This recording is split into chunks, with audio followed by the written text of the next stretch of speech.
Hey everyone, today I'll show you how to upload videos to YouTube with N8N.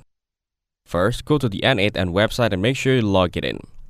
Then, click on Add First Step to start creating your workflow. Here, search for YouTube in the node list and click on it. Now, scroll down and check the available connection option. Then, click on Upload a video from the Action section.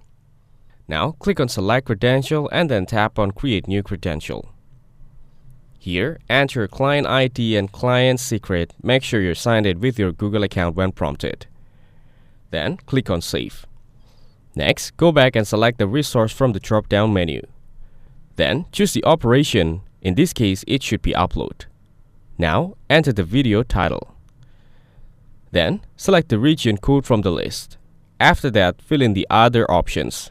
Once you're done, go back to the main workflow and you'll see your YouTube video upload node is ready to run. Thanks for watching. Hope you found it useful. Don't forget to like and subscribe.